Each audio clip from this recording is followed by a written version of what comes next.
Last class में जो कुछ भी हमने पढ़ा उसमें ये देखा कि जब पीएन जंक्शन बनती है तो क्या एक्शन होता है, और पीएन जंक्शन बन जाती है उसके बाद हमने दो चीज़ें देखी कि उसमें सेटअप हो जाती हैं। एक तो डिप्लेशन लेयर बन जाती है, अवक्षय परत, और उस अवक्षय परत के दोनों सिरों के बीच में एक पोटेंशियल बैरियर डेवलप हो जाता है, एक विभवांतर स्थापित हो जाता है जिसमें एन क्षेत्र धनावेशित और ऋण जो पी क्षेत्र होता है वो उसकी डिप्लेशन लेयर वाला एरिया हिस्सा वो पी क्षेत्र का ऋणावेशित, एन क्षेत्र वाला धनावेशित हो जाता है। तो एन से पी क्षेत्र की ओर एक वैद्युत क्षेत्र उत्पन्न हो जाता है, और इतना सब कुछ हम देख चुके थे लास्ट क्लास में। ये जो पीएन जंक्शन बनती है इसका एक दूसरा नाम जो रखा गया है वो है डायोड। तो अब से हम बार बार पीएन जंक्शन नहीं बोलेंगे, हम क्या बोल सकते हैं इसको, डायोड। ठीक है, तो ये जो पीएन जंक्शन डायोड हमने बनाया, पीएन जंक्शन डायोड, इसका अब मैं इसके बारे में और आगे थोड़ा सा चलूंगा। ये जो पीएन जंक्शन डायोड बनता है नॉर्मली इसमें क्या होता है, क्या हो चुका है, ये हम पहले भी डिस्कस कर चुके हैं। ये एक पीएन जंक्शन डायोड हमने बनाया, आप चाहें तो केवल डायोड भी बोल सकते हैं। तो ये एक डायोड है जिसके एक तरफ ये पी रीजन होता है और दूसरी साइड में ये एन रीजन होता है, और यहाँ पर जो आप देख रहे हैं ये पूरी की पूरी एक लेयर बन चुकी है जिसे हम बोलते हैं डिप्लेशन लेयर। ये पूरी लेयर, इसको डिप्लेशन लेयर कहा जाता है, अवक्षय परत इसको बोलते हैं। इस डायोड के दोनों तरफ, इधर भी और इधर भी, दोनों तरफ एक एक मेटल कैप लगा दी जाती है। इधर भी मेटल की एक कैप लगा देते हैं और इधर भी धातु की एक कैप लगा दी जाती है। तो ये भी एक मेटल कैप है, मेटल कैप, और एक मेटल कैप इधर भी लगाई जाती है। धातु का एक कवर जैसे लगा दिया जाता है। धातु का कवर जैसे इसलिए लगा दिया जाता है ताकि जो इलेक्ट्रॉन्स है उनका फ्लो यहाँ तक हो सके, या यहाँ तक हो सके इलेक्ट्रॉन का फ्लो पूरे कवर तक में आ जाए। और उसके बाद इसमें हम ये दो टर्मिनल लगा देते हैं, एक टर्मिनल ये लगा देते हैं और एक टर्मिनल इधर लगा देते हैं। आप जंक्शन डायोड को जहां भी कनेक्ट करना चाहते हैं उनमें से अब आपको ये दो वायर जो निकली हुई हैं इनको जोड़ देना है बस। ठीक है, तो डायोड का लास्ट में फिर से ये पी रीजन है, ये एन रीजन है, बीच की जो लेयर बन चुकी है डिप्लेशन लेयर बन चुकी है। इसमें हम इधर भी मेटल की एक कैप लगा देते हैं, धातु का एक कवर कर देते हैं, इधर भी धातु की कैप लगा देते हैं दोनों साइड, और दोनों साइड में एक एक वायर ऐसे निकाल दी जाती है। अब अगर आपको इसको कहीं भी कनेक्ट करना है जा करके तो बस यही दो वायर आपको कनेक्ट करने पड़ेंगे। ठीक है, तो ये डायोड बना। लेकिन जब हम फिगर बनाया करेंगे तो बार बार ऐसा डायोड बनाना हमारे लिए डिफिकल्ट होगा थोड़ा सा, इसलिए हमने इसका एक सिंबल बना दिया। अब बार बार हम ऐसा डायोड नहीं बनाएंगे, इसका एक सिंबल बनाया गया, और ये रहा उसका सिंबल, आप देख सकते हैं यहाँ पर, ये है डायोड का सिंबल। जैसे आप देखते हैं इलेक्ट्रोस्टैटिक्स में आपने देखा था कि सेल का अपना एक सिंबल होता था, उसमें जो इलेक्ट्रोस्टैटिक्स नहीं सॉरी जो हमारी इलेक्ट्रिकल कंडक्शन था उसमें जो पार्ट में आपने देखा था कि हमारी जो एक सेल होती है तो हम सेल जैसी हमारी ओरिजिनली दिखती है वैसे नहीं बनाते, उसका एक सिंबल बना के रखते हैं। एक रेजिस्टेंस का सिंबल बनाया, रियोस्टेट का सिंबल बनाया, की के सिंबल बनाए हुए हैं। सिमिलरली डायोड को बार बार हमें ऐसा मत बनाना पड़े, क्योंकि इसको बनाना पड़ेगा so it will be very difficult for all of us, इसलिए हमने उसका एक सिंबल बना दिया। ये है उसका सिंबल।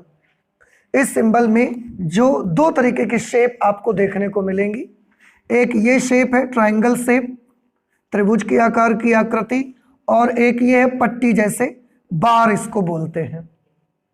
ठीक है, तो ये ट्रायंगल शेप है और ये बार शेप है। इसको आप चाहें तो लिख सकते हैं, ये ट्रायंगल शेप और ये क्या चीज है, ये बार शेप है।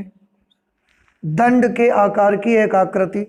इन दोनों आकृतियों में ये जो ट्रायंगल शेप है ना, ये पी रीजन को रिप्रेजेंट करता है और ये जो बार शेप है ये रिप्रेजेंट करता है एन रीजन को। तो आगे से हम जब भी कभी किसी सर्किट में पीएन जंक्शन डायोड या हमें डायोड बनाना रहेगा, हम ये वाला फिगर नहीं बनाएंगे, ये वाला फिगर बना दिया करेंगे क्योंकि ये उसका सिंबल है।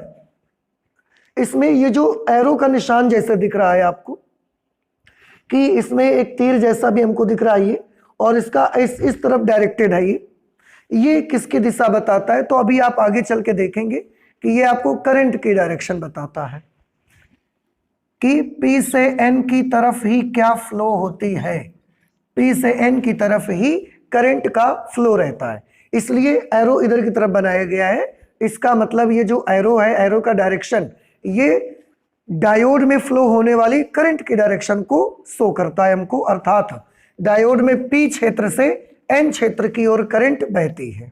ठीक, तो ये सिंबल हो गया उसका। अब हम इसको यूज कैसे करेंगे सर्किट में? तो क्योंकि पीएन जंक्शन डायोड के दो टर्मिनल हैं, एक ये है एक ये, या इसमें आप देख सकते हैं कि ये वायर निकली हुई है, एक ये वायर निकली हुई है, तो हम इसके दो तरह के कनेक्शन बना सकते हैं। क्योंकि अगर हमको इसको कहीं भी यूज करना है तो इसे हमें कनेक्ट करना पड़ेगा कहीं सर्किट में। अगर हमें सर्किट में कनेक्ट करना पड़ेगा, so we have two terminals on diode. अब इन टर्मिनल्स को हम कहीं भी बाहरी सर्किट में कनेक्ट कर सकते हैं, किसी बैटरी में कनेक्ट कर सकते हैं, एक सेल में कनेक्ट कर सकते हैं, हम इसमें कर सकते हैं। ये काम हम दो तरह से करते हैं। एक बार हम चाहें तो डायोड के इस वाले तार में, इस सिरे में बैटरी का पॉजिटिव टर्मिनल ऐड कर जोड़ दें, कनेक्ट कर दें, और इस वाले जो ये कनेक्टिंग वायर लगी हुई है इसमें नेगेटिव जोड़ दें। बैटरी में दो टर्मिनल होते हैं ना हमारे पास, एक बैटरी का पॉजिटिव टर्मिनल और एक बैटरी का नेगेटिव टर्मिनल। तो क्योंकि यहाँ पर दो टर्मिनल्स ऐसा निकले हुए, तो हम चाहें तो इसको बैटरी के प्लस से जोड़ दें, इसको माइनस से जोड़ दें, या हम चाहें कि इसको प्लस से जोड़ दें और इसको माइनस से जोड़ दें, हम कर सकते हैं ऐसा। लेकिन हम देखते क्या है कि जब हम इसको प्लस और इसको माइनस से जोड़ते हैं तो अलग टाइप का एक्शन मिलता है हमको देखने को, और जब इसको माइनस और इसको प्लस से कनेक्ट करते हैं तो एक डिफरेंट टाइप का एक्शन देखने को मिलता है। तो क्योंकि इसके दोनों टर्मिनल्स को बैटरी के टर्मिनल्स में जब हम कनेक्ट करने जाते हैं तो अलग अलग टाइप से कनेक्शन देने से अलग अलग एक्शन मिलता है, इसलिए हमको उनके नाम भी अलग अलग बनाने पड़े, और इस तरह से दो प्रकार की कनेक्शन हो सकती हैं आपकी। इसकी कौन कौन सी दो प्रकार की कनेक्शन हो सकती हैं? ये पी रीजन को रिप्रेजेंट करता है, ये एन रीजन को रिप्रेजेंट करता है। एक कनेक्शन हम ऐसे ही कर सकते हैं जिसमें ये जो पी क्षेत्र होगा इसको हम बैटरी या सेल के पॉजिटिव टर्मिनल से कनेक्ट कर देंगे। ये बैटरी या सेल का पॉजिटिव टर्मिनल है, ये नेगेटिव टर्मिनल है। ठीक है, तो हम चाहें तो डायोड का जो पी रीजन है उसको बैटरी के पॉजिटिव टर्मिनल से कनेक्ट कर दें, और डायोड का जो एन रीजन है उसको हम बैटरी के नेगेटिव टर्मिनल से कनेक्ट कर दें। एक कनेक्शन तो हम ये कर सकते हैं। दूसरी कनेक्शन में हम ऐसे भी कर सकते हैं कि हम चाहें तो जो ये पी रीजन है और ये जो एन रीजन है, पी रीजन और एन रीजन, इसको हम चाहे तो डायोड उल्टा कर दो या बैटरी की पोलरिटी उल्टा कर दो आप। हम इसको चाहें तो एन पी क्षेत्र को बैटरी के नेगेटिव टर्मिनल से कनेक्ट कर सकते हैं, और जो डायोड का एन रीजन है उसको हम बैटरी के पॉजिटिव टर्मिनल से कनेक्ट कर सकते हैं। तो इस तरह से बैटरी के साथ डायोड के दो कनेक्शंस बनाए जा सकते हैं। पहला कनेक्शन जिसमें पी क्षेत्र पॉजिटिव टर्मिनल से और एन क्षेत्र बैटरी के नेगेटिव टर्मिनल से जुड़ा होगा। दूसरा कनेक्शन जिसमें डायोड का पी रीजन बैटरी के नेगेटिव टर्मिनल से और डायोड का एन रीजन बैटरी के पॉजिटिव टर्मिनल से कनेक्ट होगा। ये दो प्रकार के कनेक्शंस हम इसमें बना सकते हैं। और जैसा कि मैंने बताया, जब हम ये कनेक्शन करते हैं तो अलग टाइप का हमको बिहेवियर देखने को मिलता है, और ये वाला कनेक्शन करते हैं तो अलग टाइप का बिहेवियर देखने को मिलता है। इसीलिए दोनों के अलग अलग नाम बना दिए गए।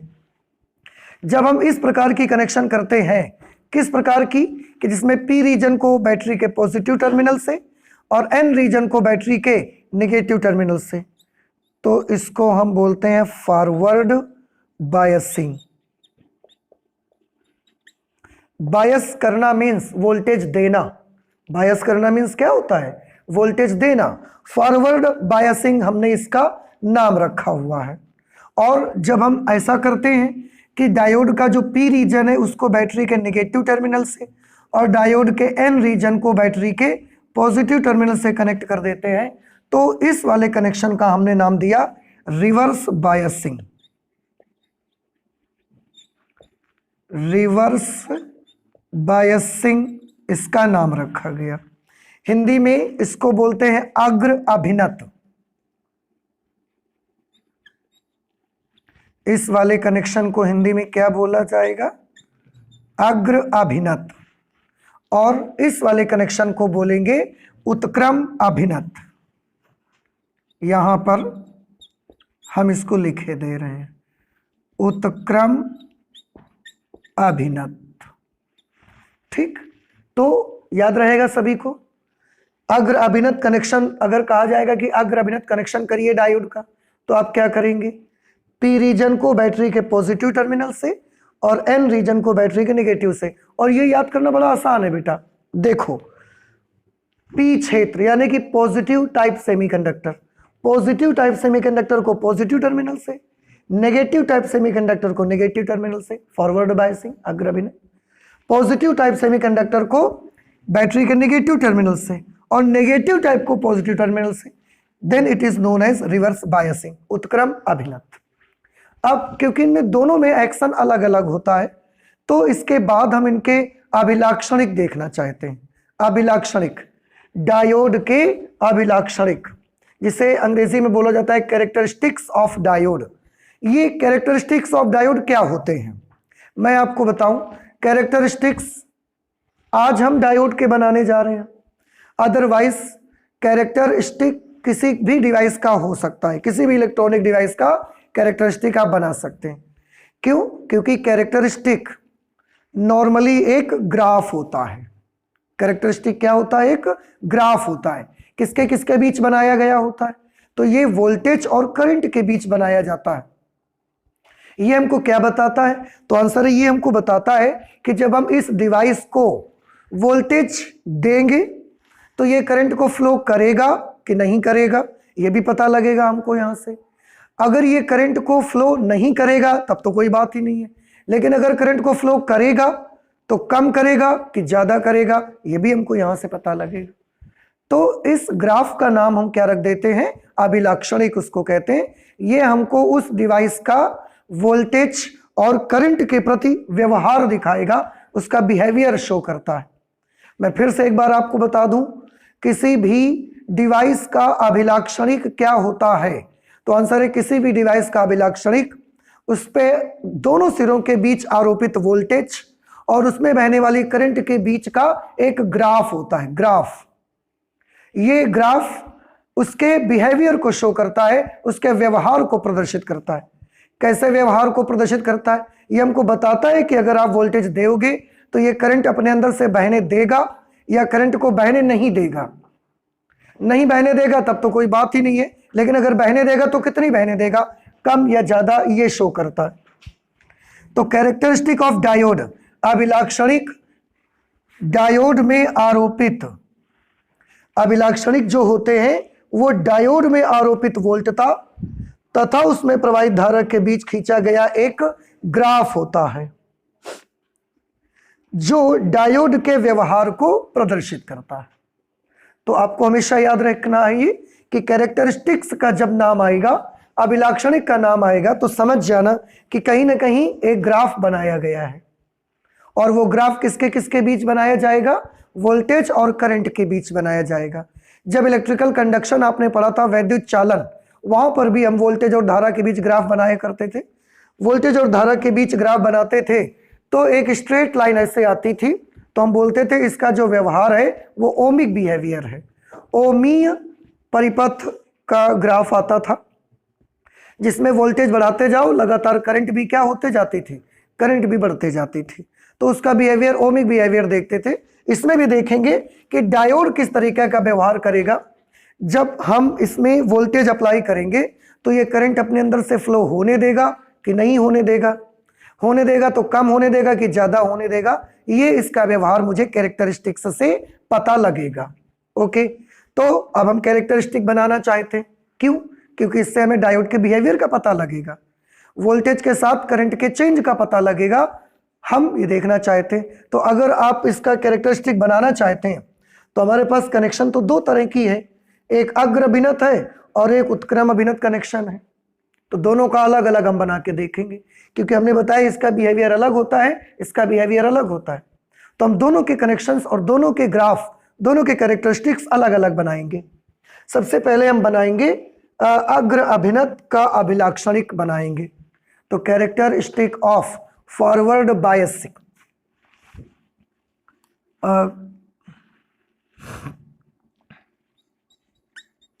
यहां पर आप हेडिंग बना सकते हैं, कैरेक्टरिस्टिक्स ऑफ फॉरवर्ड बायसिंग। मतलब जब पीएन संधि डायोड फॉरवर्ड बायस में होगा उस समय उसका बिहेवियर हम देखना चाहते हैं। ये हमने एक छोटी सी हेडिंग बना ली। हेडिंग का मतलब समझ आ जाएगा आपको क्या है? Forward biasing. फॉरवर्ड बायसिंग मतलब अग्र अभिनत। अग्र अभिनत वाली दशा में कैरेक्टरिस्टिक कैसा बनेगा। अब अगर आपको कैरेक्टरिस्टिक बनाना है तो जैसा कि आप देख रहे हैं कि कैरेक्टरिस्टिक हम एक ग्राफ होता है जो कि वोल्टेज और करंट के बीच बनाते हैं। तो अगर ये ग्राफ होता है और हम वोल्टेज और करंट के बीच बनाते हैं तो हम इसकी वोल्टेज और करंट दोनों को समझना चाहते हैं। दोनों देखेंगे तब तो उसकी रीडिंग नोट करेंगे, रीडिंग नोट करेंगे फिर उसके बीच ग्राफ बनेगा। तो अगर आप डायोड के वोल्टेज और करंट के बीच ग्राफ बनाना ही चाहते तो आपको वोल्टेज भी पता होना चाहिए, करंट भी पता होनी चाहिए। वोल्टेज पता करने के लिए जो डिवाइस लगाते हैं वोल्ट मीटर लगाते हैं, करंट को मालूम करने की जो डिवाइस लगाते हैं वो एमीटर लगाते हैं या एम्पियर मीटर लगाते हैं। तो वो उसका कनेक्शन एक छोटा सा यहाँ पर बनाना पड़ेगा हमको। हम बनाते हैं, आप भी ध्यान से देखिए। और अभी किसका हम कैरेक्टरिस्टिक बनाने चल रहे हैं? अग्र अभिनत का कैरेक्टरिस्टिक बनाने चल रहे हैं। ये हमने एक पीएन जंक्शन डायोड बना लिया। ये पी क्षेत्र है और ये एन क्षेत्र है। इसको क्योंकि फॉरवर्ड बायसिंग करनी है, और अब आप समझने लगे हो कि फॉरवर्ड बायसिंग कैसे करनी है। डायोड के पी रीजन को बैटरी के पॉजिटिव टर्मिनल से और डायोड के एन रीजन को बैटरी के नेगेटिव टर्मिनल से हमको कनेक्ट कर देना है। तो ये फॉरवर्ड बायस में आ गया, पी रीजन को पॉजिटिव से, एन रीजन को नेगेटिव से। अब क्योंकि हमें ये देखना है कि जंक्शन डायोड के दोनों सिरों के बीच कितना वोल्टेज हम अप्लाई करेंगे, वो वोल्टेज पढ़ने के लिए हम इसके समांतर क्रम में यहाँ पर एक वोल्ट मीटर कनेक्ट कर देते हैं। पी का कनेक्शन यहाँ आया है और एन रीजन का कनेक्शन यहाँ आया है, तो इन दोनों सिरों के बीच हम एक वोल्ट मीटर लगा देंगे।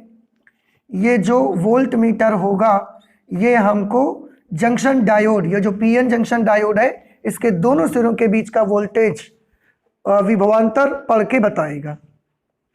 अब क्योंकि हम इसमें फ्लो होने वाली करंट को भी मेजर करना चाहते हैं, करंट को भी पढ़ना चाहते हैं, तो करंट पढ़ने के लिए जो डिवाइस यूज होती है वो तो एम्पियर मीटर होता है, और एम्पियर मीटर को हमको कनेक्ट करना है कहीं पर।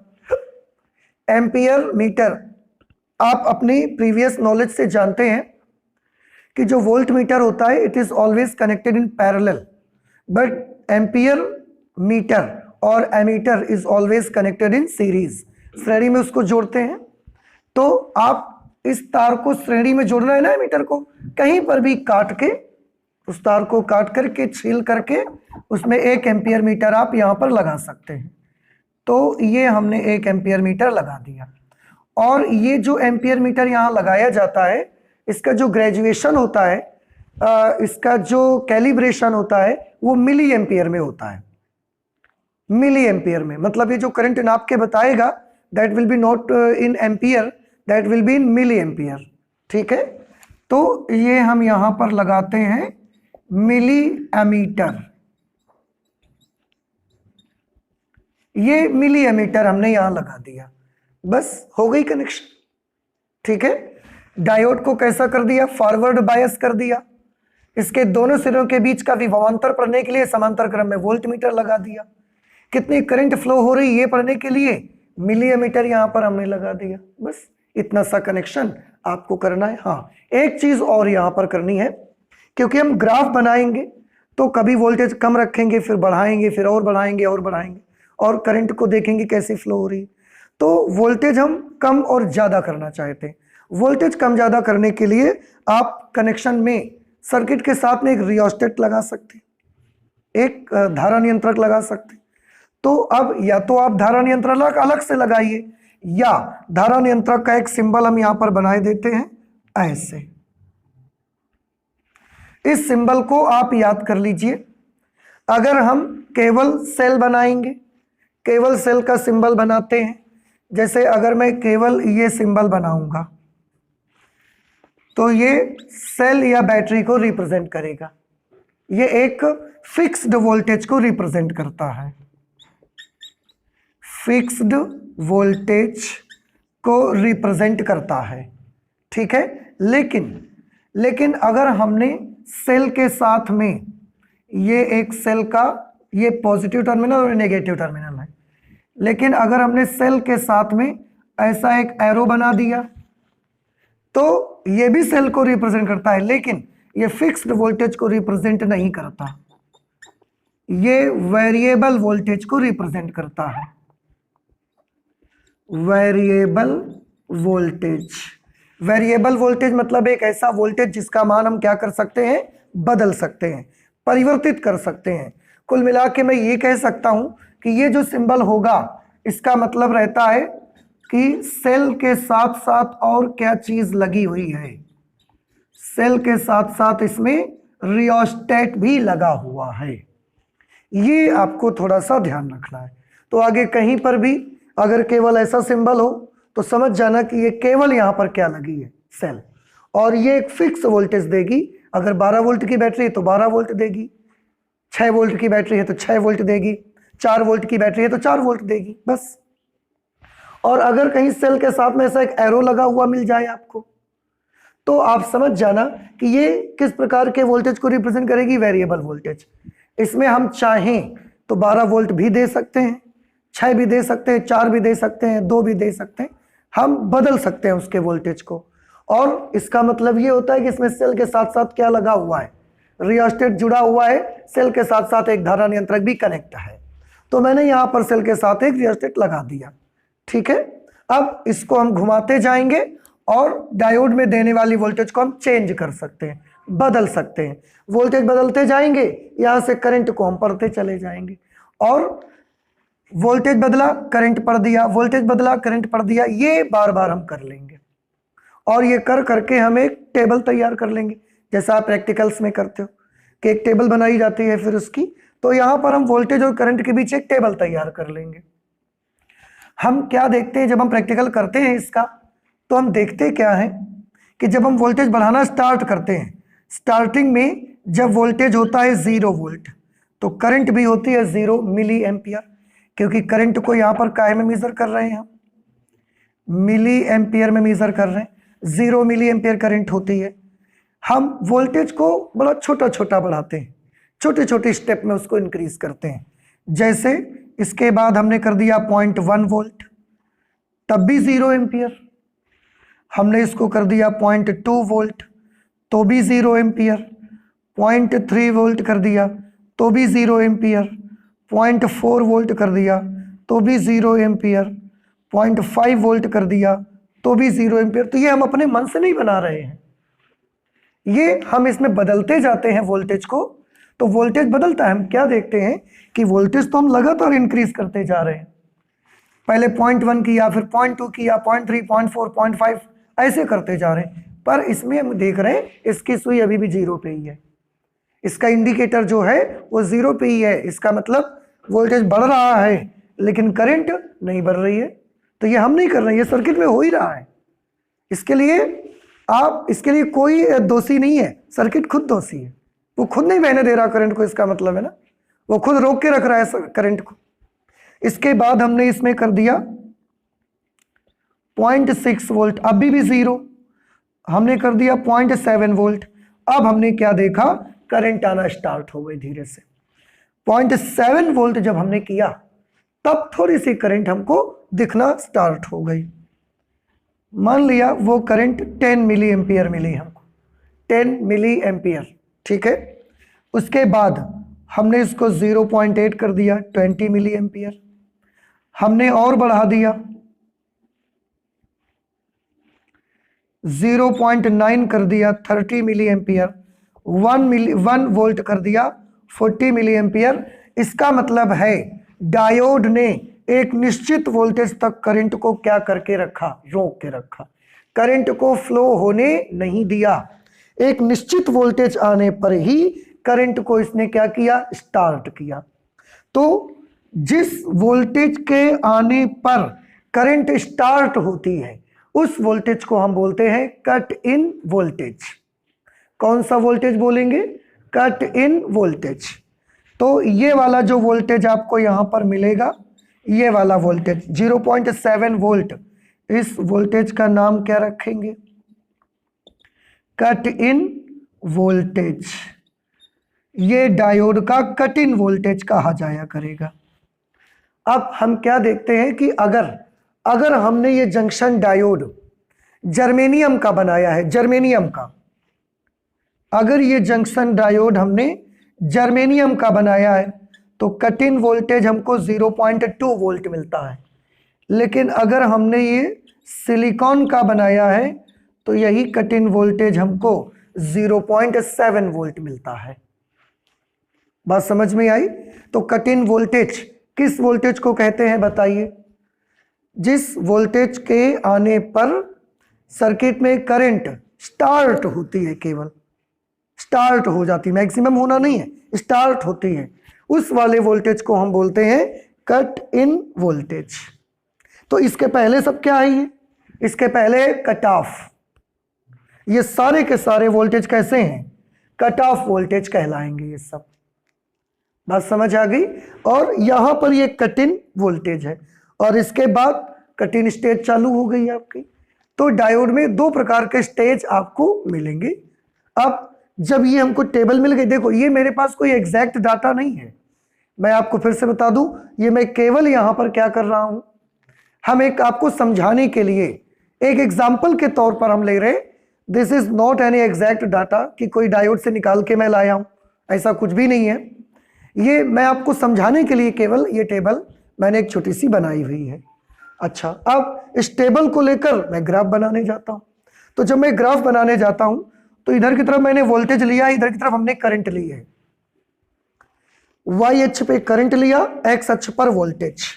इस पर ये 0.1, 0.2, 0.3, 0.4, 5, 6, ये कौन सा है 0.7, 0.8, 0.9, 1.0, 1.1, ऐसे इस तरफ हमने वोल्टेजेस ले लिए।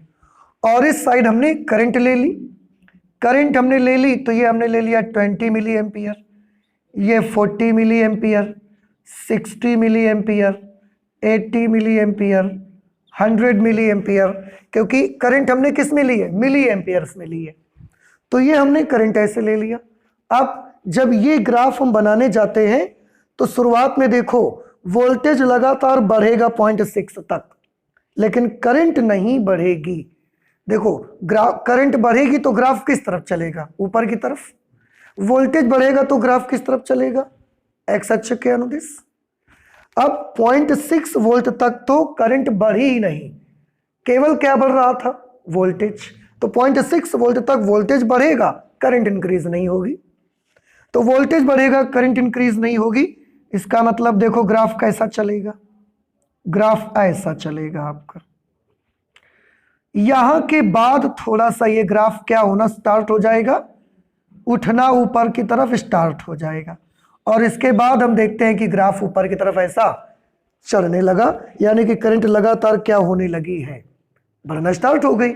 लेकिन इससे पहले तक ये ग्राफ बिल्कुल आपका वोल्टेज वाली एक्सिस को टच करके ही चलता रहा।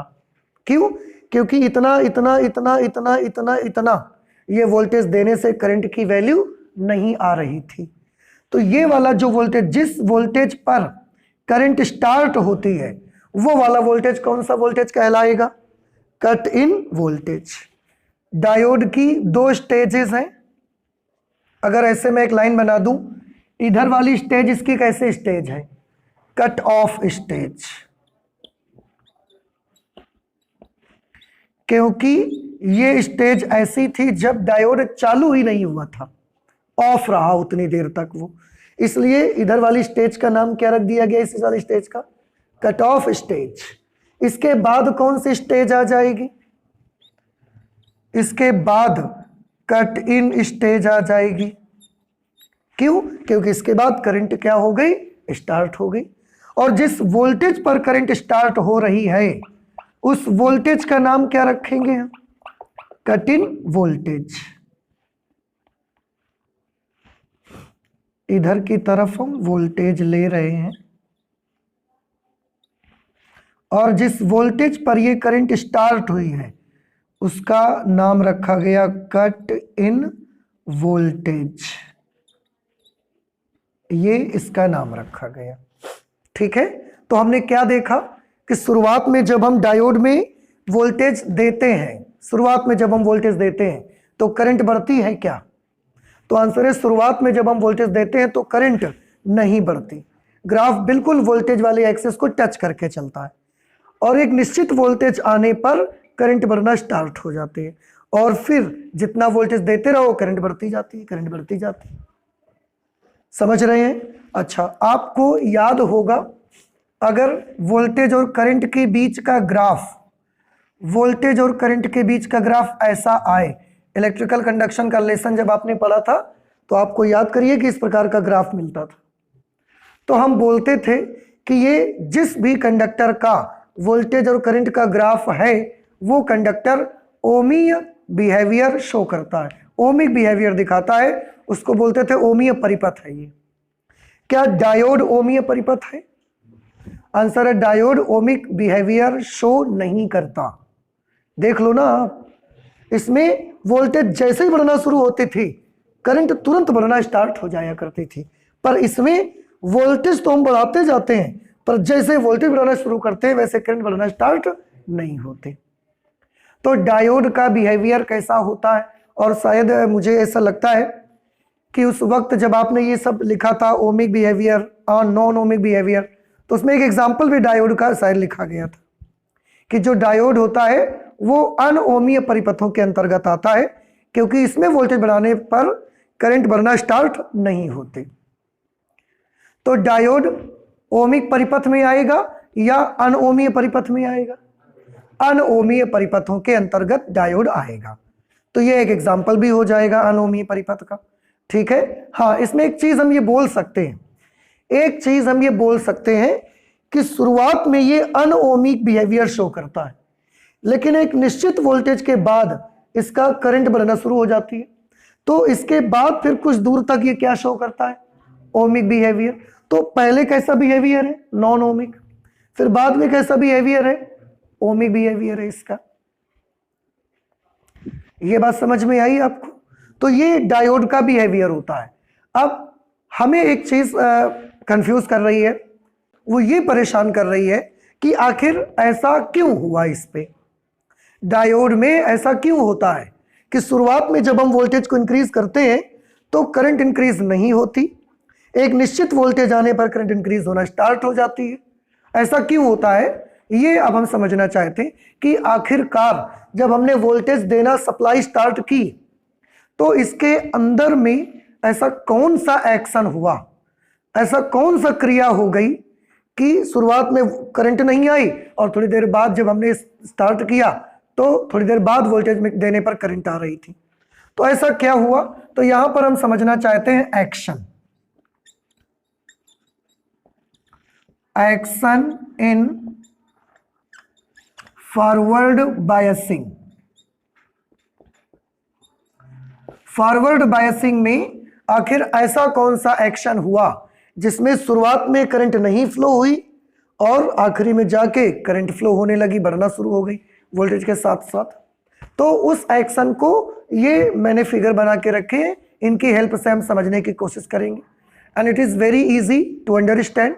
और आप भी देखिए, आपको भी काफी इजी लगेगा। लास्ट क्लास में जंक्शन बन चुकी थी, कैसे बनी वो आप पढ़ चुके थे। जंक्शन जब बन चुकी थी तो उसमें क्या क्या चीजें आ चुकी थी। एक, जंक्शन के बीच में दोनों तरफ एक डिप्लेशन लेयर बन चुकी थी, अवक्षय परत, और अवक्षय परत के दोनों सिरों के बीच एक विभवांतर स्थापित हो चुका था जिसको हम बोलते थे विभव प्राचीर, पोटेंशियल बैरियर कहा जाता था उसको। ठीक है, तो ये ऐसी एक टाइप की जंक्शन बन गई थी।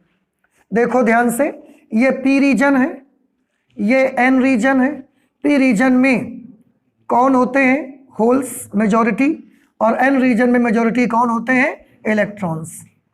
एन रीजन का ये बन चुकी जो ये है, ये आप देख रहे हैं, ये क्या चीज है, ये डिप्लेशन लेयर है, अभी मैंने यहां पर जिक्र किया था। ये डिप्लेशन लेयर का एन रीजन वाला हिस्सा पॉजिटिव और पी रीजन वाला हिस्सा कैसा हो चुका है, नेगेटिव हो चुका है। ये हो चुका था, इसमें इधर का वोल्टेज हाई है और ये वोल्टेज कैसा है, लो, नेगेटिव हो गया है ना ये। और इसमें एक पोटेंशियल ग्रेडियंट बन चुका है, पोटेंशियल बैरियर डेवलप हो चुका है। आप फिर से प्लीज मुझे बताइए एक बार, ये क्या चीज शो करती है, विभव प्रवणता। वेरी गुड, इसको हम अंग्रेजी में क्या बोलते हैं, पोटेंशियल ग्रेडियंट। ये हमको दिखाता है कि जैसे जैसे आप उधर से इधर की तरफ आओगे वोल्टेज धीरे धीरे क्या होते जाएगा, घटते जाएगा। ठीक है, और ये लाइन क्या शो करती है, प्लीज बताइए, विभव प्राचीर, पोटेंशियल बैरियर इसको कहा जाता है, पोटेंशियल बैरियर विभव प्राचीर को शो करता है। अब इतनी बात क्लियर हो गई। और अगर जर्मेनियम है तो उसमें विभव प्राचीर का मान कितना होता है, 0.2 वोल्ट, और अगर सिलिकॉन है तो 0.7 वोल्ट ये होता है। ये हमने देखा जब इसमें हमने पता लगाया। और इलेक्ट्रिक फील्ड, इधर की तरफ वैद्युत क्षेत्र उत्पन्न हो जाता है, जिसे हम कौन सा वैद्युत क्षेत्र बोलते हैं, आंतरिक वैद्युत क्षेत्र, क्योंकि ये उसके अंदर भी डेवलप होता है, तो ये बोला जाता है इंटरनल इलेक्ट्रिक फील्ड। ठीक है, अच्छा, अब हमने इसको क्या कर दिया, हमने इसको बायस कर दिया, वोल्टेज दे दिया। और कौन सी बायसिंग करनी है, फॉरवर्ड बायसिंग।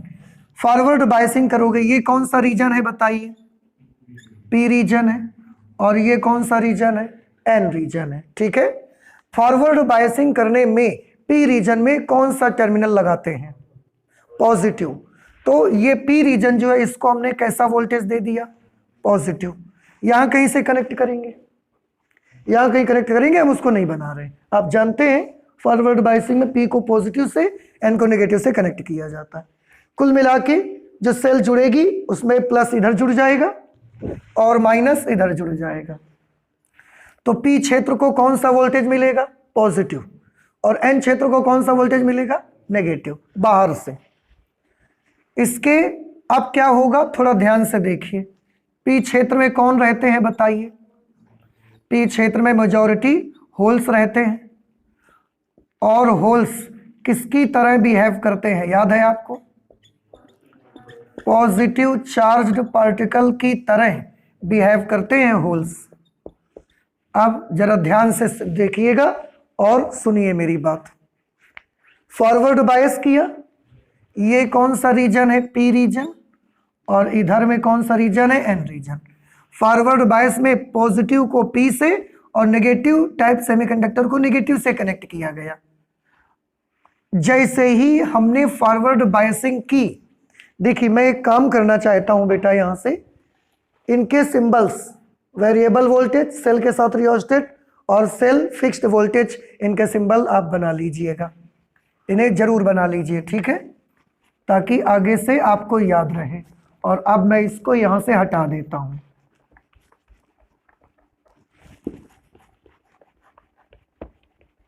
ये मैंने इसको इरेज कर दिया। अब जैसे ही हमने ये प्लस इधर से माइनस दिया, आपको नहीं लगता इलेक्ट्रॉनों पर कौन सा चार्ज होता है, बताइए, नेगेटिव, और इधर से वोल्टेज कौन सी दे रहे हो, नेगेटिव। तो ये इलेक्ट्रॉन क्या करेंगे, इधर की ओर राइट साइड की ओर भागेंगे या लेफ्ट की ओर चलना शुरू कर देंगे, लेफ्ट की ओर चलना शुरू कर देंगे। क्यों? क्योंकि ये negative potential in negative particles को क्या करेंगे, रिपेल करेंगे, प्रतिकर्षित करेंगे, और ये प्रतिकर्षित होकर इधर की तरफ चलेंगे।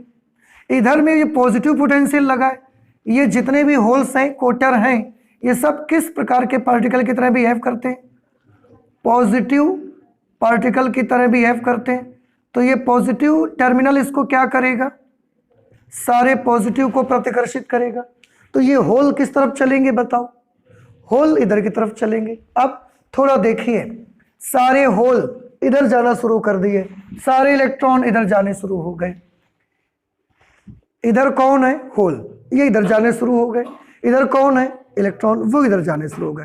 तो जब ये ऐसा एक दूसरे की ओर आना शुरू हो जाएंगे, क्योंकि इधर से प्लस होल्स को पुश करता है और इधर से माइनस इलेक्ट्रॉन्स को पुश करता है, तो होल इधर और इलेक्ट्रॉन इधर आना शुरू हो जाएंगे। आपको क्या लगता है डिप्लेशन लेयर का क्या होगा, ये सिकुड़ना शुरू हो जाएगी या और चौड़ी हो जाएगी, सिकुड़ना शुरू हो जाएगी, समझ रहे हैं? यानी कि डिप्लेशन लेयर की चौड़ाई क्या होने लगेगी, कम होने लगेगी। तो ये यहां तक आ जाएंगे, देखो होल्स यहां तक आ जाएंगे और इलेक्ट्रॉन्स यहां तक आ जाएंगे। इस तरह से डिप्लेशन लेयर की चौड़ाई क्या होने लगेगी, कम होने लगेगी। दूसरी चीज, एक तो ये हुआ, दूसरा क्योंकि हमने इधर क्या दे दिया, पॉजिटिव, पहले इधर कैसा था, नेगेटिव। हमने जो वोल्टेज लगाया, देखिए इसका इंटरनल इधर की तरफ था, हमने जो लगाया एक्सटर्नल, वो इलेक्ट्रिक फील्ड इधर की तरफ लगाया। तो हमने जो बाह्य वैद्युत क्षेत्र लगाया, वो आंतरिक वैद्युत क्षेत्र की विपरीत दिशा में लगाया। समझ आया? यानी कि हमने क्या किया, इन होल्स को एनर्जी देना स्टार्ट किया। आपको याद होगा लास्ट क्लास में हम बात कर रहे थे, अभी इतना बड़ा बैरियर है, ये होल्स इलेक्ट्रॉन और इलेक्ट्रॉन होल्स से मिलने लगे, इसलिए जरूरी ये है कि इनको एनर्जी दी जाए। अगर इनको एनर्जी देंगे फिर ये बैरियर छोटा पड़ेगा और फिर ये एक दूसरे से मिल सकते हैं। तो यहां पर जब हम इसको पॉजिटिव पोटेंशियल देते हैं, देखो एक भाषा में क्या बताया मैंने आपको कि पॉजिटिव टर्मिनल होल्स को पुश करेगा और नेगेटिव इलेक्ट्रॉन्स को पुश करेगा और दोनों एक दूसरे के नजदीक आना स्टार्ट हो जाएंगे। उसमें क्या होने लगेगा कि डिप्लेशन लेयर की चौड़ाई कैसी होने लगेगी, कम होने लगेगी, डिप्लेशन लेयर सिकुड़ना शुरू हो जाएगा। अब थोड़ा जरा दूसरी लैंग्वेज में देखिए, दूसरी लैंग्वेज में मैं क्या बात करता हूं, क्योंकि इसको मैंने कौन सा पोटेंशियल देना शुरू किया, पॉजिटिव, यानी कि इसको हमने एनर्जी देनी स्टार्ट कर दी। अगर हम इसको एनर्जी देना स्टार्ट कर दिए तो क्या होने लगेगा, पहले जो कि बैरियर, पहले जो पोटेंशियल का बैरियर इतना हाई था, ऐसे पोटेंशियल ग्रेडियंट था और ये बैरियर इतना हाई था कि नहीं था। अब जब आप एनर्जी देना शुरू कर देंगे तो ये वोल्टेज थोड़ा सा बढ़ेगा, थोड़ा सा बढ़ेगा, तो ये बैरियर क्या हो जाएगा। अब जब इसकी एनर्जी बढ़ जाएगी तो ये बैरियर की हाइट देखो कैसी हो गई, कम हो गई कि नहीं, पहले से कम हो गई। और एनर्जी जब आप देंगे, और एनर्जी देंगे तो बैरियर की हाइट और कम हो जाएगी, और जब आप इसके बराबर की एनर्जी देंगे तो विभव प्राचीर की जो ऊंचाई है, पोटेंशियल बैरियर की जो हाइट है, वो बिल्कुल कैसी हो जाएगी, जीरो। यानी कि आप जा रहे थे और ऐसा बैरियर लगा था, अब अगर आपके पास इतनी एनर्जी आ गई तो ये बैरियर आपके लिए कैसा हो गया, खत्म। अगर बैरियर खत्म हो गया तो अब आप इसको पार करके जा सकते हो। और ये कैसे हुआ उसके लिए थोड़ा सा सुनिए, मैं आपको बताता हूं। इधर से मैंने वोल्टेज देना शुरू किया, पहले मैंने कितना दिया 0.1, इधर से कितना ऑलरेडी लग रहा था, अगर ये सिलिकॉन है 0.7 लग रहा था, अगर ये सिलिकॉन है तो फिर से अगर ये सिलिकॉन है तो ऐसा उल्टे दिशा में कितना वोल्टेज बना हुआ था 0.7, हमने इधर से कितना दिया 0.1, रिजल्ट कितना मिला 0.6, यही तो हुआ। लेकिन अभी भी किसका ज्यादा है, अभी भी इसकी हाइट ज्यादा है, तो होल्स को इधर जाने नहीं देगा। हमने ज्यादा करके क्या कर दिया, होल्स नहीं जा रहे हैं, करंट फ्लो नहीं हो रही है, हमने इसको बढ़ा करके 0.3 वोल्ट कर दिया। तो जब बढ़ा के 0.3 वोल्ट किया, अब रिजल्टेंट बताइए 0.4 वोल्ट, लेकिन अभी भी किसका वाला ज्यादा है, इसका वाला ज्यादा है। अभी भी ये बैरियर हमारे लिए थोड़ा सा ऊंचा है, हमने इसको बढ़ा के 0.5 कर दिया और नजदीक आ गए, लेकिन अभी भी किसका वाला ज्यादा है, अभी भी इसका सिलिकॉन का ज्यादा है। तो क्या ये जाने देगा हमको, अभी भी नहीं जाने देगा। जब हम इसको बढ़ाते बढ़ाते कितना कर देते हैं 0.7 कर देते हैं, तो इसका भी 0.7, हमारा बाय भी 0.7, और दोनों एक दूसरे को क्या कर देते हैं कैंसिल, बैरियर खत्म हो जाता है। और बैरियर खत्म हो गया तो आप क्रॉसिंग पार कर सकते हैं। तो होल्स और इलेक्ट्रॉन्स के लिए जब बैरियर खत्म हो जाएगा तो वो ऐसा एक दूसरे के नजदीक आ जाएंगे और इनका जो डिफ्यूजन है, इनका जो न्यूट्रलाइजेशन है वो स्टार्ट हो जाएगा और करंट का फ्लो चालू हो जाएगा। तो अब आपको ये समझ में आया कि शुरुआत में करंट क्यों फ्लो नहीं हो रही थी। हम तो इधर से 0.2 देते थे, पर उधर उल्टा कितना लगा था, तो 0.7 जब तक आप नहीं दोगे तब तक करंट स्टार्ट नहीं होगी। लेकिन एक चीज हम क्या देखते हैं कि 0.7 यहां पर था, ध्यान से देखिएगा 0.7 यहां पर था, पर करंट थोड़ा सा पहले से ही देखो स्टार्ट हो गई है। देख रहे हैं ग्राफ में आप, 0.7 तो यहां मिला ना, पर करंट थोड़ी थोड़ी करंट देखो यहीं से स्टार्ट हो गई, 0.6 के आसपास से ही थोड़ी थोड़ी करंट स्टार्ट हो गई। ऐसा क्यों हो गया, ऐसा इसलिए हुआ कि जैसे ही हमने इधर से 0.6 दिया, कितनी जरूरत थी करंट को स्टार्ट करने के लिए 0.7, हमने जैसे ही 0.6 दिया, हो सकता है कुछ होल्स और कुछ इलेक्ट्रॉन्स के पास 0.1 उनकी पहले से हो। सोचिए थोड़ा सा, थोड़ी एनर्जी तो उनके पास पहले से होगी। तो जैसे ही हमने चाहिए कितना 0.7 इसका है, हमने कितना दिया 0.6, तो कुछ होल्स ऐसे वहां पर थे जिनके पास 0.1 एनर्जी उनकी खुद की थी पहले से, और हमने कितना दे दिया उनको 0.6, तो उनकी कितनी हो गई 0.7 हो गई, और वो कुछ बारे जो होल्स थे वो चलना शुरू हो गए, इसलिए थोड़ी सी करंट हमको यहां पर मिलना स्टार्ट हो गई थी। अभी भी नहीं समझ आया तो हमने कैसी भाषाओं में देखो बात की, दो भाषा में। एक, बैटरी का पॉजिटिव होल्स को रिपेल करेगा, नेगेटिव इलेक्ट्रॉन को प्रतिकर्षित करेगा, दोनों एक दूसरे की ओर चलेंगे, और विड्थ क्या होगी, डिप्लेशन लेयर की चौड़ाई कम होने लगेगी। दूसरी भाषा में कैसे हमने बात की कि जब हम इसको पॉजिटिव पोटेंशियल देते हैं, मतलब हम इसको क्या कर रहे हैं, हम इसको एनर्जी दे रहे हैं, एनर्जी देते जाते हैं, उससे पोटेंशियल बैरियर की हाइट क्या होते जाती है, घटते जाती है। और अगर बैरियर इतना ऊंचा लगा है तो आप पार नहीं कर सकते, बैरियर एकदम बैठ के जमीन में चला जाएगा, फिर आप पार करके जा सकते हैं। यही चीज हुई है। अब आप देखो ना, पहले बैरियर इतना ऊंचा था, फिर जब हमने थोड़ी एनर्जी दे दी इसकी, जब थोड़ी एनर्जी इसको दे दी, पहले थी 0, फिर हमने 0.2 वोल्ट दे दिया, तो बैरियर की ऊंचाई बस इतनी रह गई।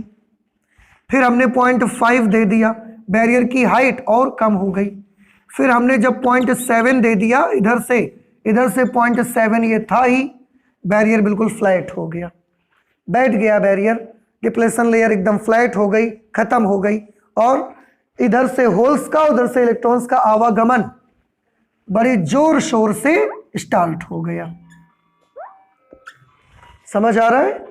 तो अब देखिए, कोई डिप्लेशन लेयर यहां बची नहीं, सब होल्स और इलेक्ट्रॉन एक दूसरे के इतने नजदीक आ गए हैं कि अब ये इलेक्ट्रॉन चाहें तो ऐसा यहां से यहां से यहां आते आते इधर आ सकते, ये इलेक्ट्रॉन इधर आ सकते हैं, होल्स उधर जा सकते हैं, करंट का फ्लो क्या हो गया, स्टार्ट हो गया। ठीक है, अब यही चीज हमने वर्ड्स में यहां लिखी हुई है। देखो, अग्र अभिनत पीएन संधि डायोड में अवक्षय परत की चौड़ाई घटने लगती है। कोई डाउट? क्यों घटने लगी? प्रतिकर्षण की वजह से। तथा विभव प्राचीर की ऊंचाई भी कम होने लगती है। देखो यहां पर हम विभव प्राचीर के लिए कैसे यूज करते हैं वर्ड, विभव प्राचीर की ऊंचाई कम होने लगती है। अंत में कटिन वोल्टेज आने पर, जैसे ही ये कटिन वोल्टेज आता है, अवक्षय परत बिल्कुल समाप्त हो जाती है। अवक्षय परत की चौड़ाई कैसी हो जाती है? शून्य, बचती नहीं अवक्षय परत, पहले तो इतनी चौड़ी थी भी। तथा विभव प्राचीर की ऊंचाई भी शून्य हो जाती है। खत्म। कितने वोल्टेज पर? कट-इन वोल्टेज आने पर। 0.7 जब इधर से दे देंगे हम तो। इस प्रकार डायोड में अब क्या हो गया? अब बताएं, इलेक्ट्रॉन और होल्स का डिफ्यूजन हो सकता है कि नहीं हो सकता? हो सकता है। जब कोई बैरियर बचा ही नहीं तो खूब आराम से डिफ्यूजन हो सकता है। इस प्रकार डायोड एक चालक अर्थात कंडक्टर की तरह व्यवहार करने लगता है तथा अपने अंदर से वैद्युत धारा के प्रवाह को अनुमत करता है। याद रखिए, आपको सब कुछ भूल जाओ, अच्छी बात है, कोई दिक्कत नहीं है, लेकिन एक चीज आपको हमेशा याद रखना है कि जब आप पीएन जंक्शन डायोड को फॉरवर्ड बायसिंग में रखते हैं, उसको फॉरवर्ड बायस वोल्टेज देते हैं, तो उसमें वैद्युत धारा का प्रवाह स्टार्ट हो जाता है। यानी कि वो क्या बन जाता है? कंडक्टर बन जाता है। समझ आ गया? तो फॉरवर्ड बायस में डायोड करंट को अपने अंदर से बहने देगा कि नहीं बहने देगा? बहने देगा। देखो ना, अलाउ करता है, allow current to flow. Forward bias में ये क्या करेगा? फॉरवर्ड बायस में ये अलाउ करंट को अलाउ करता है बहने के लिए, अलाउ करंट टू फ्लो। तो आज के बाद ये चीज याद रहेगी। अच्छा ये बताएं, ये वाली बातें सब समझ आ गई कि नहीं आ गई आपको? आ गया पूरा? अच्छा। और ये फॉरवर्ड बायस जब होगा पीएन जंक्शन डायोड, तो ये करंट को क्या करने देगा? बहने देगा। इसमें एक छोटी सी चीज और मैं बताना चाहता हूं। आप तो जानते हैं जब भी किसी, अब क्योंकि ये क्या बन गया? कंडक्टर बन गया, चालक बन गया, इसके अंदर से करंट ऐसा फ्लो हो सकती है। किधर से किधर की तरफ फ्लो होगी? डायरेक्शन बताइए करंट की। तो करंट की डायरेक्शन इलेक्ट्रॉन्स के अपोजिट डायरेक्शन पे होती है। इलेक्ट्रॉन किधर से किधर आ रहे हैं? इलेक्ट्रॉन एन से पी की तरफ आ रहे हैं, तो करंट किधर से किधर जाएगी? पी से एन की तरफ। इसीलिए इधर की तरफ एरो बनाया जाता है, क्योंकि करंट हमेशा किस तरफ बहती है? पी से एन की ओर करंट फ्लो होती है। नहीं समझ में आई बात आपको? तो ये याद रखें कि पीएन जंक्शन डायोड करंट को फ्लो होने देता है, लेकिन कौन से बायसिंग में? फॉरवर्ड बायसिंग में। और डायरेक्शन क्या होती है करंट की? पी क्षेत्र से एन क्षेत्र की ओर। ठीक है। और फॉरवर्ड बायसिंग में ये क्या बन गया? एक कंडक्टर बन गया। अब जब भी कोई कंडक्टर होता है, उसमें से करंट फ्लो होती है, तो वो धारा के मार्ग में थोड़ा सा अवरोध लगाता है, और धारा के मार्ग में लगाए गए उस अवरोध का नाम हम क्या रखते हैं? प्रतिरोध। तो इसमें भी करंट अगर फ्लो होने लगी है, तो ये भी, इसका भी कुछ प्रतिरोध होगा। वो प्रतिरोध कहां से निकालेंगे? डायोड का प्रतिरोध। तो मैं आपको बताऊं कि डायोड का जो प्रतिरोध होता है वो वोल्टेज के साथ लगातार बदलता है। कैसे? आप देखो ना, शुरुआत में वोल्टेज हम बढ़ा रहे हैं, करंट बढ़ ही नहीं रही है। तो शुरुआत में वोल्टेज, इसका ग्राफ का स्लोप आपको याद होगा, ग्राफ का स्लोप ही प्रतिरोध को देता है, प्रतिरोध बताता है। शुरुआत में इसका स्लोप अलग है, यहां इसका स्लोप अलग है, यहां इसका स्लोप अलग है। तो हर वोल्टेज पर वी आई ग्राफ का स्लोप अलग अलग आता है। इससे यह पता चलता है कि डायोड का जो प्रतिरोध होगा वो हर पॉइंट पर अलग अलग रहेगा। और ऐसे प्रतिरोध को जो वोल्टेज के साथ लगातार बदलता है, ऐसे प्रतिरोध का नाम होता है गत्यात्मक प्रतिरोध। क्या नाम रखते हैं इसका? गत्यात्मक प्रतिरोध। डायनेमिक रेसिस्टेंस इसका नाम रखा जाता है। डायोड का प्रतिरोध, एक डायोड में गत्यात्मक प्रतिरोध होता है। समझ रहे? तो गत्यात्मक प्रतिरोध का क्या मतलब है? इसका मतलब है कि ये वोल्टेज के साथ इसका रेसिस्टेंस क्या होते जाएगा? बदलेगा। तो एक डायोड में गत्यात्मक प्रतिरोध होता है, जो कि आरोपित वोल्टेज के साथ बदलता है तथा अलग अलग वोल्टेज होने पर अलग अलग होता है। समझ में आ गया आपको? फिर से ग्राफ में प्रतिरोध कैसे मिलता है? तो आंसर है ग्राफ में प्रतिरोध वी आई ग्राफ की ढाल से मिलता है, उसके स्लोप से मिलता है। आपको यहां पर ग्राफ का स्लोप अलग है, इतनी जगह पर ग्राफ का स्लोप अलग है, यहां पर ग्राफ का स्लोप कुछ और ही है। तो हर जगह अगर स्लोप अलग अलग है तो हर जगह रेसिस्टेंस भी अलग अलग होगा। अब जिस डिवाइस का प्रतिरोध हर वोल्टेज पर अलग अलग होता है, ऐसे प्रतिरोध को हम बोलते हैं गत्यात्मक प्रतिरोध। इसलिए डायोड के पास किस प्रकार का प्रतिरोध होता है? गत्यात्मक प्रतिरोध होता है। डायनेमिक रेसिस्टेंस होता है। अगर इसका डायनेमिक रेसिस्टेंस होता है तो उसको हम कैसे निकालेंगे? उसको फाइंड आउट करने के लिए एक फॉर्मूला होता है, R D is equal to dynamic resistance is equal to change in voltage upon change in current. ये डायनेमिक रेसिस्टेंस का फॉर्मूला होता है। याद रहे, डायनेमिक रेसिस्टेंस में वोल्टेज अपॉन करंट नहीं होती, क्या होती है? Change in voltage upon change in current होता है। इस चीज को आपको याद रखना है, change in voltage upon change in current, ये गत्यात्मक प्रतिरोध का फॉर्मूला होता है। अब डायोड के इस ग्राफ से हम ये प्रतिरोध कैसे निकालेंगे? बड़ा इजी मेथड है। आप क्या कर लो, जिस वोल्टेज पर आपको ये प्रतिरोध निकालना है, मैंने लिखा है ना अलग अलग वोल्टेज पर अलग अलग होता है, तो आपको जिस भी वोल्टेज पर बताया जाए कि इस वोल्टेज पर प्रतिरोध निकालो, तो कैसे निकालोगे? उसके लिए बाई चांस हमको बोल दिया गया कि आप इस 0.8 वोल्ट पर डायोड का प्रतिरोध निकालो। क्या करेंगे?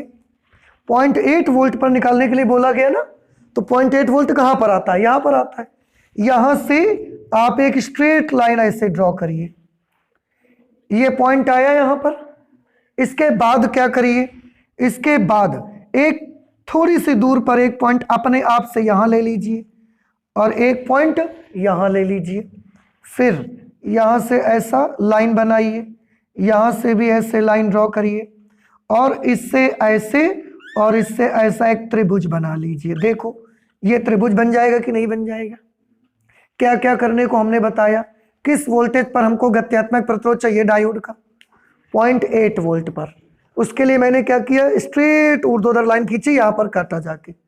फिर एक पॉइंट मिला अभी हमको, इस पॉइंट के थोड़ी दूरी पर एक इधर ले लेते हैं, अपने माप आप से, अपने मन से ले लो आप, और एक पॉइंट थोड़ा सा इधर। नजदीक नजदीक, जितना नजदीक आप बिंदु लेंगे उतनी अच्छी रीडिंग आपको मिलेगी। यहां पर दो बिंदु हमने ले लिए, एक ये वाला पॉइंट ले लिया, एक ये पॉइंट, यहां से ऐसा मिलाया, यहां से ऐसा मिलाया, और ऐसा मिलाने से एक ट्रायंगल तैयार हो गया। इस ट्रायंगल में ये जो हाइट होगी ये रिप्रेजेंट करेगी डेल्टा आई को। क्यों? क्योंकि इधर डेल्टा आई है ना, देखो आप, ठीक। और ये चीज जो होगी ये क्या रिप्रेजेंट करेगी?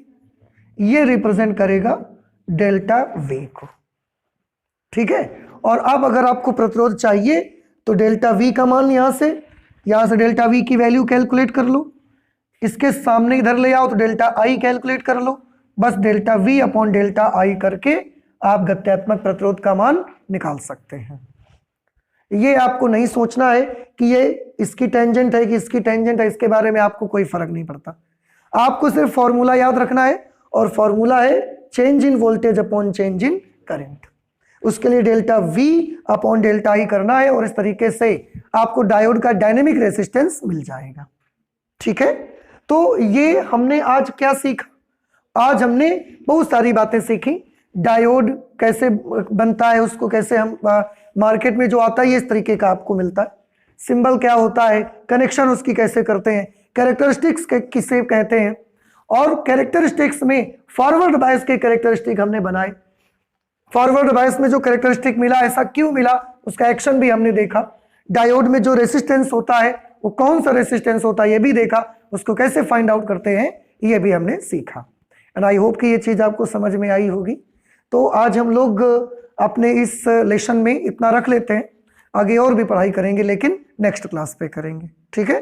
और नेक्स्ट क्लास में अभी आपको आइडिया हो गया होगा क्या करने वाले हैं हम लोग। कैरेक्टरिस्टिक ऑफ फॉरवर्ड बायसिंग की है, नेक्स्ट में कैरेक्टरिस्टिक्स ऑफ रिवर्स बायसिंग देखेंगे। चेक ये करना है कि क्या रिवर्स बायसिंग भी अपने अंदर से करंट को फ्लो होने देगा या नहीं फ्लो होने देगा। फॉरवर्ड बायसिंग तो अपने अंदर से करंट को फ्लो होने देता है और ये क्या बन जाता है, कंडक्टर। रिवर्स बायसिंग होने देगा कि नहीं होने देगा, this we will see in the next class. Okay, thank you.